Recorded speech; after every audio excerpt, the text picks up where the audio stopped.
Can you all hear me? Can you all see me? Yes, sir. You are on. All right, great. I'm getting a bit of echo here. Mm, okay, I'm getting a bit of echo. If anybody's from the team, can you just look into it?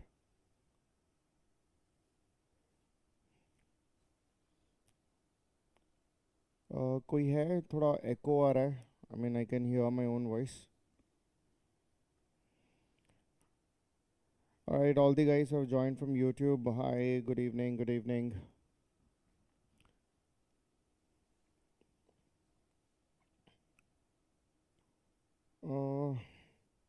एक second, guys. Okay. All right. I think I'm, yeah, now okay, so I think I have to mute my speaker every time you want to talk. Fine, guys. So today we'll be discussing all the important, एक second, I think Telegram में जो relay हो रहा है उसका mirror image आ रहा है ना, कुछ तो पंगा है. I think, just give me a second.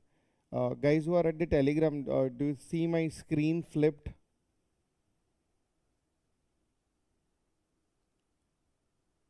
No, sir.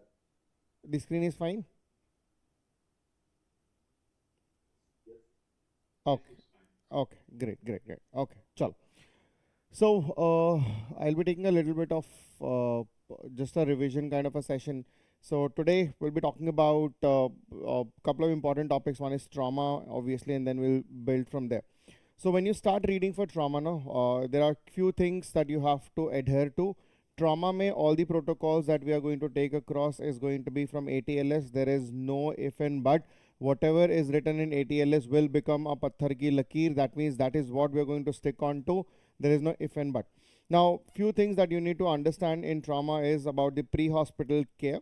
Now, in the pre-hospital care, if you're preparing for INI-CET, these are the questions which are more relevant down there. They say what is the information that you will extract from the driver, what is the information that you will extract from the patient. For driver, it is the MIS, that is mechanism of injury, number of injuries that you have, signs and symptoms, and treatment given in the initial phase. For patient, it's called as ample allergy, medication, past medical history, last meal taken, and event leading to a trauma, right? Now, in the patient, transfer is again important. The only thing that you have to emphasize is about your C-spine stabilization, and that is your primary survey. No, if I ask you a question, can anybody tell me what is the goal of primary survey? Quick feedback. Goal of primary survey. What is the goal of primary survey? Quick feedback. What is the goal of primary survey? Remember, the goal of the primary survey is to rule out any immediate life-threatening injuries, right? The secondary survey is about all the potential life-threatening injuries, and the tertiary is all the other injuries that can cause anything in a future complication, I can say, for a prolonged sustained morbidity. Okay? In the primary survey, we all know the first thing that you have to do is triage. Triage is a color coding system. Which is done on the basis of, again, there's a very important question. Triage is done on the basis of, is it done on the basis of severity or the outcome? अगर पूछा जाएगा, triage is done on the basis of, is it done on the basis of severity or it is done on the basis of the outcome? Those who are thinking for severity, a simple question that can be asked is, if a patient comes down to you, there are two patients in casualty, one with a aortic transaction, another with tension pneumothorax, which is most severe? दोनों में से ज़्यादा severe कौन सा है? एक aortic transaction के साथ है, एक tension pneumothorax के साथ है. It's no brainer.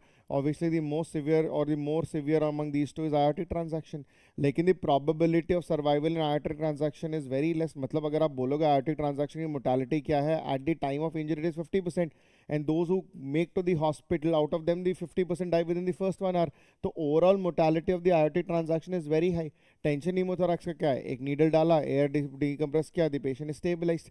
So if you look at this, aortic transaction is more severe when compared to tension pneumothorax, but the probability of survival in tension pneumothorax is higher when compared to aortic transaction.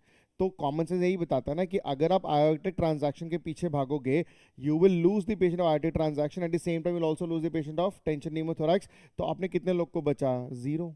Right. On the other hand, if I've run behind the tension pneumothorax, I stabilize and then come back to the aortic transaction, so probability of survival in this case, I have 50%. One patient is saved.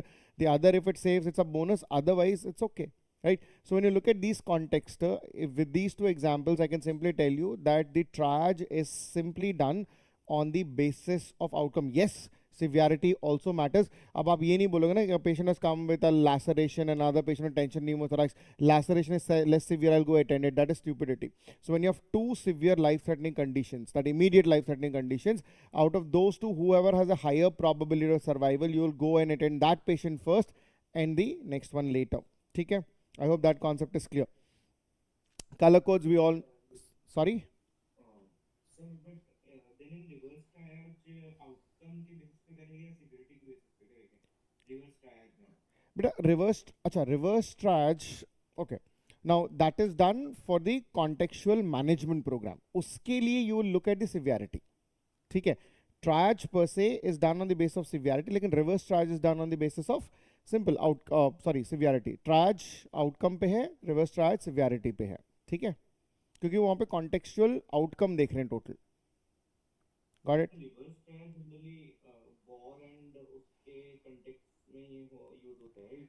That's what. See, that's what I'm trying to tell you. No, war में, let's say, you have a patient with vascular injuries. ठीक है?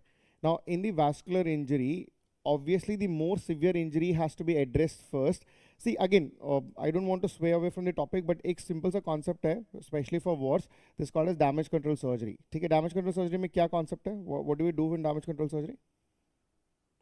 मतलब किस context में? What is the goal of damage control surgery? Any idea? Quick feedback.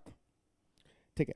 Damage control surgery का basic concept ये है कि ये बोलता है कि ना पेशेंट को हमको लीथल ट्रायड ऑफ ट्रॉमा से बचाना है ना, और वो mostly it happens in war wounds and all. What is lethal triad of trauma? Quick feedback. Lethal triad of trauma.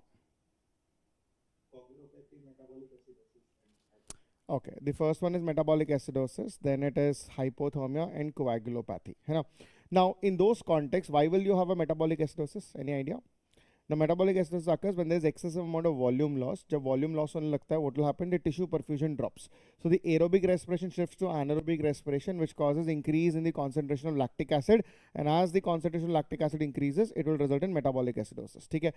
Why hypothermia? Blood is responsible for calorigenesis. Loss of blood will cause hypothermia. Understandable. Coagulopathy, again excessive blood loss. ठीक है? Now, whenever you have a patient in trauma where you have excessive volume loss, so the first thing, again, ABCD protocol हम बोलते हैं, लेकिन अगर patient को visible bleed है तो फर्स्ट उसी पे प्रेशर डालोगे ना. तो रिवर्स ट्रायज का कॉन्टेक्स्ट वही है. रिवर्स ट्रायज में you will try to categorise the patient on the basis of severity in terms of volume loss, in terms of the injury that the patient is sustained. Again, इसी का एक context है कि polytrauma में patient है, what is the most important or what is the most preferred protocol to be followed? Polytrauma patient, what is the first thing to be looked out? We have ABCD, you know, airway, breathing, circulation, disability, exposure. तो अगर polytrauma में है, the first one to look across is going to be airway. ठीक है?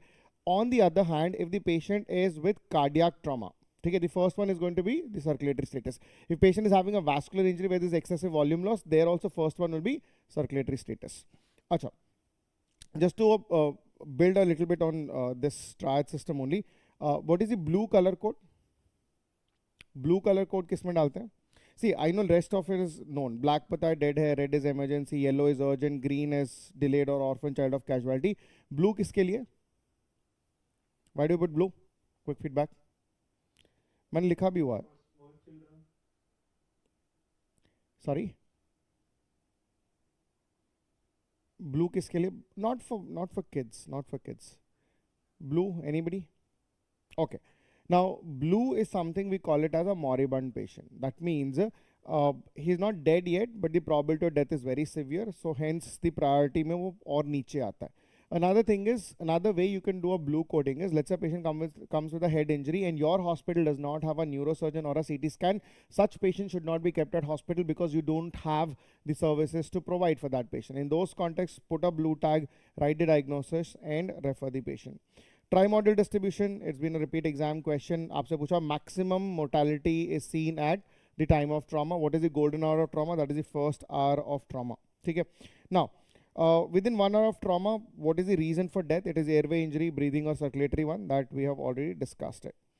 Now, in the primary survey, the first one is about airway and cervical spine stabilization. Another repeat question is, what is the best way to stabilize your cervical spine? The answer is going to be hard cervical collar. Achha, what is the criteria to rule out the C-spine injury? Again, we have been asked that in your INI-CET also. The criteria for ruling out a cervical spine injury is what we call it as a nexus criteria. What does nexus stands for? Nexus stands for National Emergency X-ray Utilization Study. It is done on the basis of X-ray. As simple as that. ठीक है. अच्छा, तो इसके context क्या है? All the protocols, I mean, nexus का पता होना चाहिए कि nexus बोलता है कि पहले X-ray करा लो. ठीक है. X-ray में अगर C-spine injury है, treat accordingly. If there is no C-spine injury, take your thumb and stroke the midline of the C-spine of a patient. If there is no tenderness, patient is fine. If there is presence of midline cervical tenderness, then evaluate with MRI and then move forward. On the other hand, supportive evidence क्या होना चाहिए? No evidence of intoxication, normal level of alertness, no focal neurological deficit, and no painful distracting injuries. ठीक है? अच्छा. Now, breathing and ventilation में one of the commonly asked questions with respect to this is about the deadly dozen, that is potentially life-threatening as well as your immediate life-threatening chest injuries that you have to remember across. Circulatory status में repeatedly asked question is, what is the minimum size of cannula that you should be put for resuscitation? The answer is going to, minimum क्या है? Ideal 16 है, minimum is going to be 18. What is the fluid of choice for trauma resuscitation? Ringer lactate. ठीक है. अच्छा, tranexamic acid कब दोगे trauma में? Crash trial के हिसाब से, that is the new evidence. Systolic blood pressure less than 90, heart rate of more than 110 beats per minute. GCS has been repeat exam question, no brainer in this. They'll ask you GCS P score also. P में pupillary scoring system याद रख लेना. Both pupils reactive to light 0. One pupil reacting, the other not reacting -1. Both the pupil not reacting light -2. ठीक है. Total score of GCS P will also remain maximum as 15. Minimum GCS P का 1 हो जाएगा. That is what you have to remember. ठीक है. Now these are the questions that they ask you: maximum GCS, minimum GCS P score, when do you intubate, risk for coma, all this is known to us. ठीक है. Now this is something anticipated based upon the GCS scoring pattern, that classification of head injury: minor, mild, moderate and severe. Minor is GCS 15/15 with no loss of consciousness. Mild is 14 or 15 with loss of consciousness. Then moderate is 9 to 13, less than or equal to 8 is severe. That is also an indication of prophylactic intubation because there's increased risk for coma, right? Log roll के लिए कितने लोग लगते हैं minimum? That is going to be 4. Trauma scoring systems, all 3 of them has to be revamped. That is a revised trauma score, trauma and injury severity score, as well as mangled extremity scoring systems. ठीक है? Now, this summarizes your first part, that is your primary survey. Thoracic injuries में they keep on asking you about the tension pneumothorax, the open pneumothorax, the flail chest and the pericardial tamponade. Definitions are important. Mechanisms we have already learned, the clinical presentation, investigations and management. ठीक है? So all these are important. One latest update is in terms of your, let's say, pericardial tamponade, what is the management in emergency? Can anybody answer me? Emergency management. That is an old answer, beta. Now it has to be pericardiotomy. Needle pericardiocentesis was performed earlier. Again in ATLS also it is now mentioned that rather than doing a needle pericardiocentesis, everywhere in trauma centers across India, across globe, we follow directly pericardiotomy only. Take the patient for sternostomy or thoracotomy. Usually we take from the left thoracotomy incision, or left posterolateral thoracotomy incision is what we call it. Open the pericardium, identify where the bleeding is there and then secure it. Okay? So definitive is either sternostomy or thoracotomy, but now it is preferred one is also sternostomy or thoracotomy. Okay? So that is going to be left sided. So these are the 2 important ones. So agar exam mein question aayega, definitive as well as earlier one, both of them the answer remains the same. It is going to be either sternostomy or left thoracotomy to do a pericardial control. ठीक है? अच्छा. Then we have the skull fractures, nothing spectacular about it. NICE guidelines for CT, when to be done within 1 hour and when to be done within 8 hours is important. So just look at the protocols that we have already mentioned it before. Traumatic brain injuries, no brainer. Diffuse axonal injury as your repeat exam question. They've been asking you again and again that if a patient comes with head injury on NCCT, no evidence of any hemorrhage, but patient lands up in coma, GCS is 3/15, you do an MRI, what is the finding? That is a punctate hemorrhage between white and the gray matter. Okay? Chalo. So again, the difference between EDH, SDH, no brainer, repeated questions. They've asked you about the images also. Again, radiographs has been asked. Acha, one question is, a patient with extradural hemorrhage with raised intracranial pressure, would you like to give mannitol or not? A patient with extradural hemorrhage has landed up in a casualty with features of raised ICT. On CT, it is an EDH, right? Would you like to give mannitol or not? Quick feedback. How many of you are in favor of giving a mannitol?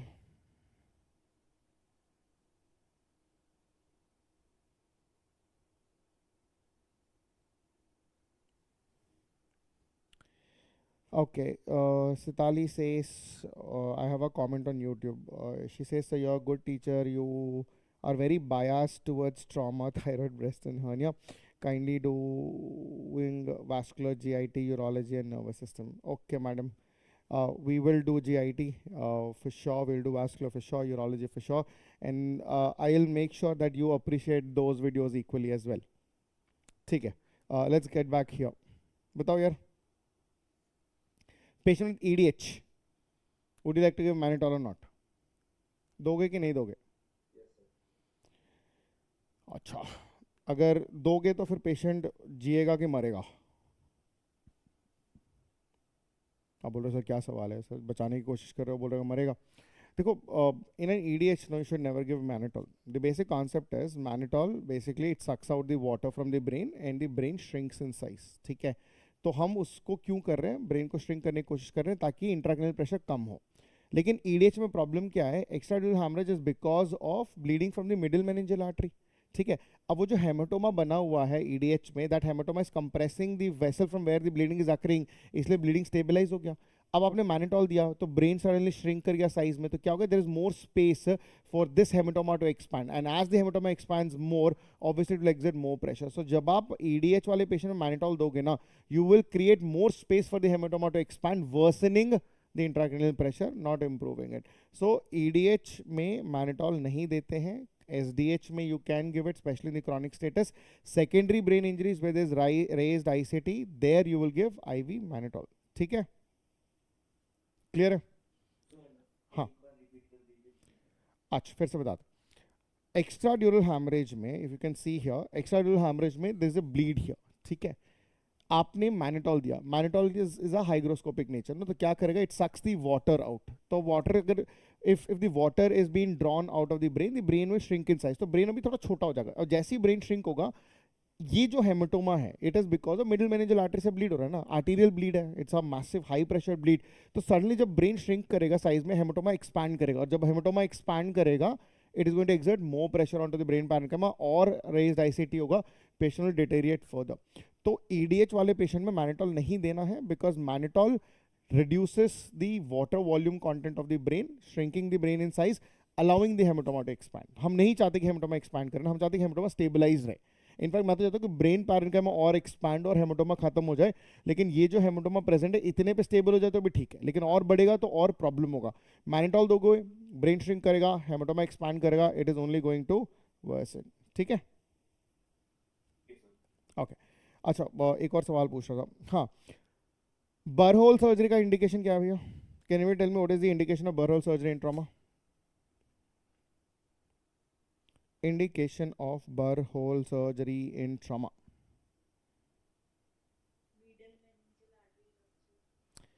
अच्छा ठीक है, to be very honest, extradural haemorrhage का current line of management, चाहे emergency हो या definitive हो, it is क्रेनियोटमी.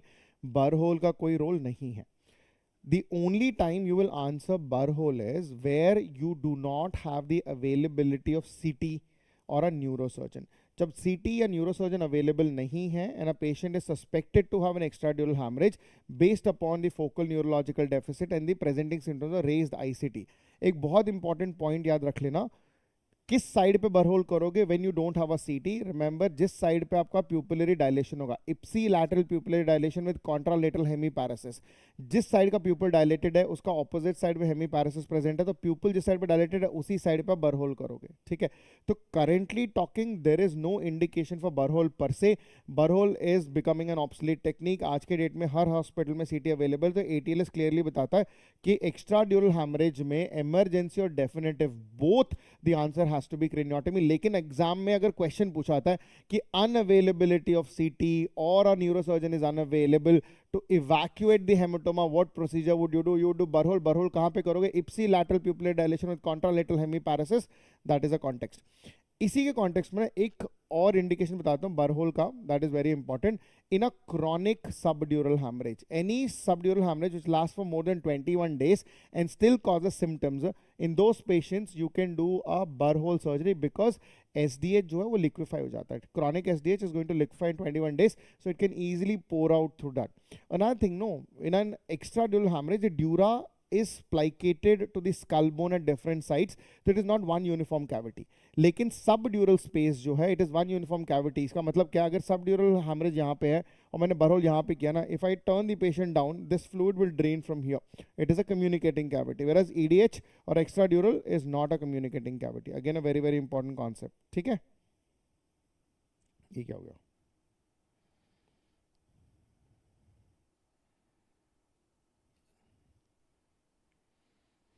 Okay, so that is in terms of, okay.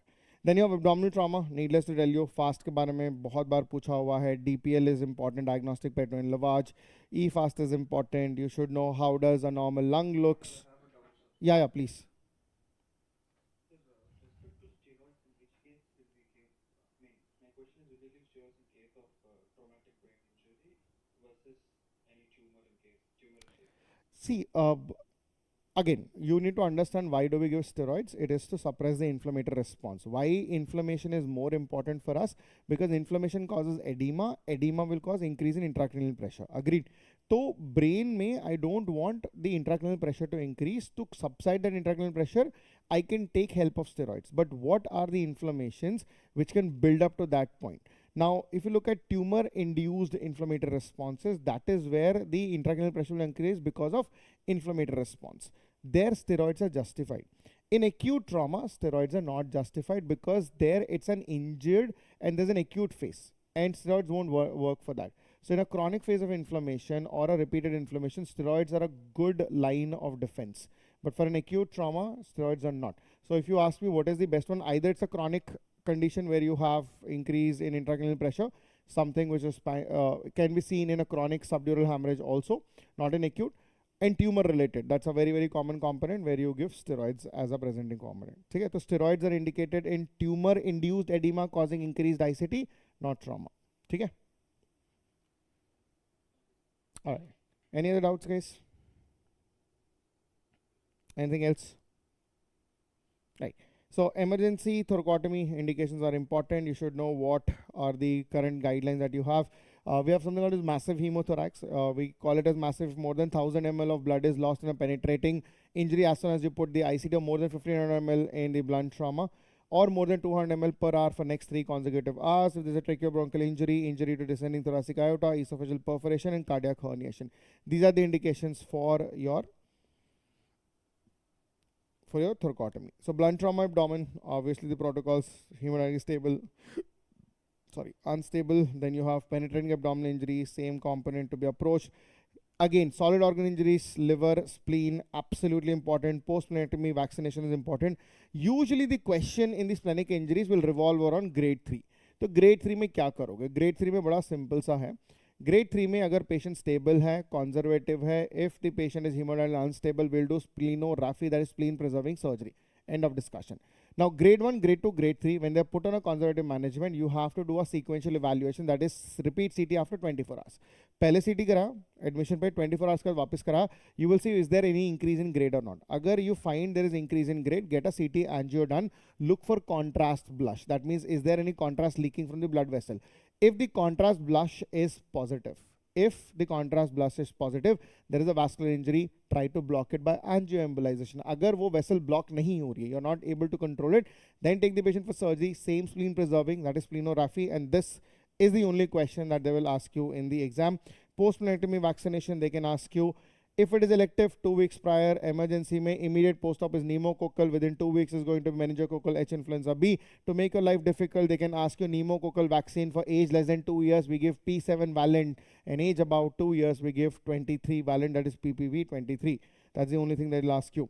Post-splenectomy complications, obviously left lower lobe eclectasis, hemorrhage, pancreatic tail injuries, opsies, that is overwhelming post-splenectomy infection. The most common organism, because spleen protects us from capsulated organisms, these are the one which are going to be susceptible. Liver injury, same as splenic. Management is 4P. They can ask you about Pringle's maneuver. Remember it. Asha, just to give you a bouncer. A patient was found to have a liver bed injury. We try to do a Pringle's maneuver. Bleeding is not controlled. What is the next maneuver that you can do? Patient आ liver bed injury के साथ Pringle's क्या blood नहीं रुक रहा है, what is the next manoeuvre that you can do? Quick feedback.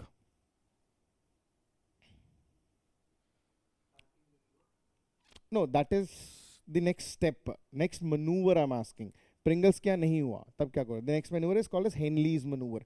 In Henley's what we do is I will take a clamp and clamp the supra and the infra IVC. Infra IVC is below the level of liver, supra IVC is above the level of liver. I'll clamp both this.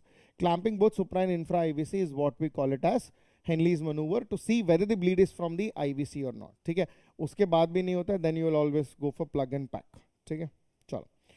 Lethal triad, damage control surgeries, we've already discussed it. Retroperitoneal hemorrhage, there are 3 zones. Central zones are very, very important because great vessels are there, always explored. Zone 2, zone 3, you'll only explore when there is any evidence of expanding or a pulsatile hematoma is present. Okay? So this is all in all with respect to the primary component of trauma. So any questions that you want to fire it away, guys? Anything that you want to throw at me?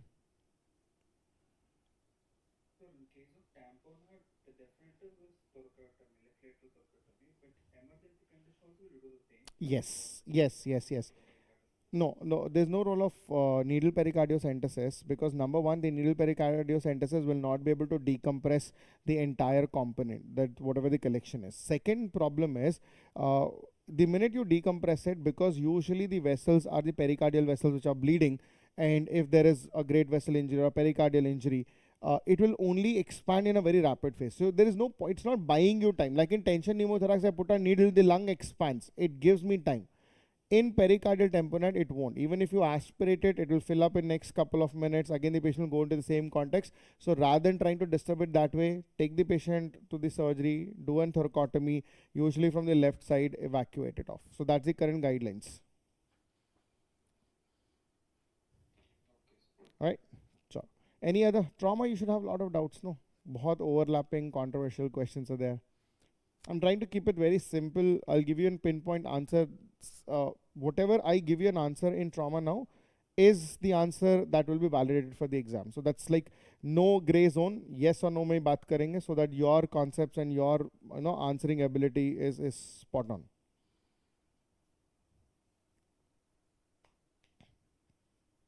Any other questions? Okay. Another thing that they'll keep on asking you is shock. Again, you can go back and watch my video on the shock on YouTube also, as on BLS. It's there on our app also. Now this is something that you need to know before going to the exam. Trauma mein shock nahi pada hai, that means you have not read the shock, trauma per se. So you should know how to differentiate between hypovolemic, cardiogenic, septic shock. The parameters on which you will divide is going to be cardiac output, heart rate, systolic blood pressure, JVP, pulmonary capillary wedge pressure, PVR, peripheral vascular resistance, and skin temperature. Any doubts on shock?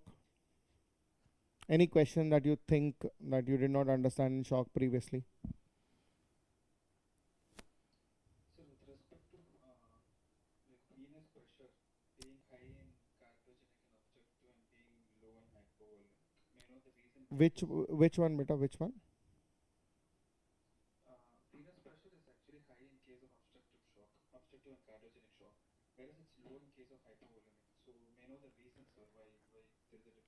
Okay. So when you talk about the venous pressure, you're talking about the CVP, central venous pressure you're talking about, no? Yes, sir. Okay. So CVP is predominantly depends upon the circulating volume, as simple as that. Okay. And one more very important thing is CVP is not an absolute pressure. What is the normal CVP? If I just ask you what is the normal CVP? Any idea how much is the normal CVP? That's what is given in Bailey. Yes, 8 to 12 millimeters of mercury is what we consider as normal CVP, but that is also not an absolute value. CVP का ना मैं आपको simple सा concept समझा देता हूँ. CVP basically tells you that how much is the pressure in your great veins during a normal circulatory phase. As simple as that. ठीक है? We say 8 to 12 is the range. Now, what is important is it is not the normal pressure of the CVP. We want to know how does it respond to a volume resuscitation. For example, a patient had a CVP of 5. According to us, it is low. I gave 1 liter of bolus and suddenly the CVP from 5 or 6 has jumped to 10, 12, right? So it's a responsive shock. A responsive shock basically tells you that whatever volume you are giving, no, it is retained inside. That is only possible in hypovolemic shock, because in hypovolemic shock there is volume loss outside, you're giving new volume, hence the CVP is becoming normal. So I know the circulatory status is purely dependent upon volume loss. So in hypovolemic shock, CVP falls, it responds back on volume resuscitation. In cardiogenic shock or in septic shock, you will notice the volume is not lost anywhere. Especially in cardiogenic shock, the blood is trapped inside the heart is not able to pump effectively, and the circulating volume remains the same. So you will notice that whenever there is a cardiogenic or an obstructive form of shock, the blood, if you look at from this diagram only, the blood will not be able to come back into the heart because the heart is already pressurized. So there's a back pulling of blood. Now when there's a back pulling of blood, the pressure inside the vein will increase. So that is why in obstructive or cardiogenic shock, you see the central pressure appears to be high. Same in septic shock also. Septic shock, it is not the problem in this component. Septic shock mein kya hai? Peripheral vascular resistance is lost. That means what? Blood going to the vitals and non-vitals becomes equal. So when they come back to the circulatory pool, now imagine it this way. Initially 100 ml of blood was coming, 80 was going to vitals, 20 was going to non-vitals. Septic shock concept kya? There's loss of peripheral vascular resistance. So that 100 ml of blood which is now being pumped, 50 goes to vitals, 50 goes to non-vitals. But when they come back to vascular pool, it is same 100 ml only. If the blood coming back to the vascular pool is same, obviously the pressure in the vascular pool will remain same. So CVP will remain same. So that is why we say the CVP drops in hypovolemic shock, but it is a response on volume resuscitation. In cardiogenic shock and septic shock, it does not respond to volume resuscitation. That's the concept behind CVP. CVP is not an absolute value. Okay? I think थोड़ा लंबा हो गया explanation, but I try to make the wholesome component around it. Yeah. Sir, and MPOS is actually high in case of distributed mixed venous oxygen saturation. So why it is high in distributed shock? See, when you talk about mixed venous oxygen saturation, so let's understand the word itself, right? So you're talking about, imagine the amount of oxygen being delivered to tissue. Let's say it's 100%, right? A tissue cannot retain all 100%. Let's say it retains 20%, the other 80% of the oxygen will be pumped back into the venous circulation. Now, when you measure that concentration, usually we say 50 to 60% is what we consider as normal mixed venous oxygen saturation. 40% is retained by the tissue, the other is not. Now, in a distributive shock, when we say the problem here is the oxygen delivery, let's say there's a non-vital organ. Non-vital organ has a very little demand for oxygen, but the supply is more. When the supply is more, obviously it cannot utilize that amount of oxygen, no. So the oxygen retained on the venous part of it, when it goes to the capillary bed into the venous component, will always be high. Simple concept, no. So in distributive shock, why it is called as distributive shock? The basic concept of distributive shock, the blood is being distributed within the body. It is going more to non-vitals and less to vitals. The blood where it is required, that is vital mein blood requirement zyada hai. So it should go more to vitals, but because of loss of peripheral vascular resistance, the more amount of blood is now pumped to non-vital organs. So distributive shock का concept ये है कि जहाँ पे ज़रूरत है वहाँ पे blood नहीं है. Where the blood is required, you don't have that. It is actually given more onto the non-vital organs. So hence, the vital organs experience hypoxia, which are responsible for your life. Now they are under hypoxic state, hence there's a state of shock. Otherwise, the blood is still in the body. Now when you look at this whole picture again, and now you see the blood going into the non-vital organs, it is more than required. So of your oxygen delivery to that tissue is more than required. So oxygen retained at the end of the venous circulation will also be more than required. So mixed venous oxygen saturation appears to be elevated in those patients. Okay? Clear?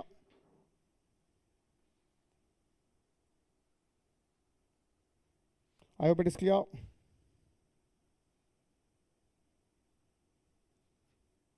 Quick feedback. Okay. Any other questions?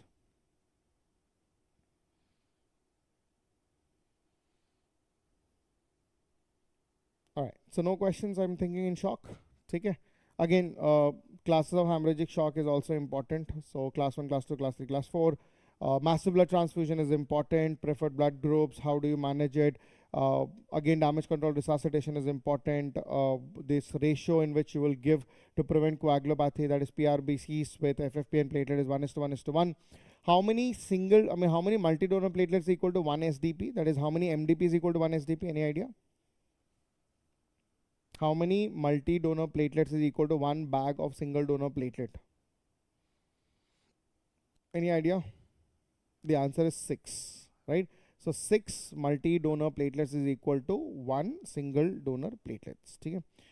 Post-transfusion complications, again, repeatedly asked exam question: hypothermia, hypocalcemia, hypokalemia. It can be hyper also, because whenever the RBCs rupture, they cause excessive amount of potassium out. Transfusion associated lung injury, infections, and the most common cause of death is going to be coagulopathy. Okay? Again, cannulas, color code, size, repeatedly asked question, needless to tell you about it. Indices to monitor shock, shock index, modified shock index, CVP, MVOS, and urine output. Endpoint for resuscitations for systemic circulation is MVOS, that's mixed venous oxygen saturation. Muscle perfusion is going to be near infrared spectroscopy. Brain is same. Gut perfusion is going to be with gut mucosal pH or near infrared spectroscopy. Okay? So this is all in all with respect to shock as well. Clear? So far, any questions, any doubts? So the quick recap that I wanted to do, and then take a little bit of questions as well. Any questions, anything else in the surgery? Just not to this particular topic. Any random question that you feel like asking, or any doubt that you have?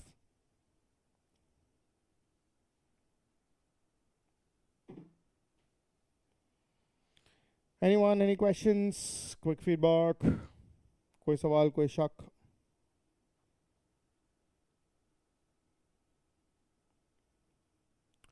All right, so if you have no questions, let's meet tomorrow at the TND. I think we are starting tomorrow discussion at 5 p.m. in the evening. We'll try to complete in 3 to 4 hours. Tomorrow we'll have a set of 30 to 40 questions, and we'll try to cover all those topics as well. Do your exam well, write your exam like an exam, attempt it properly. If you know the answer genuinely, then only you answer it. Please do not mark tukkas or flukes, because that will only give you a pseudo confidence. If you don't know the question or answer, just circle that question off. We'll discuss in our class tomorrow. Okay? Until then, let's sign off for today. If you have any more questions, queries, feel free to ask so. Otherwise, we'll wrap this session for today.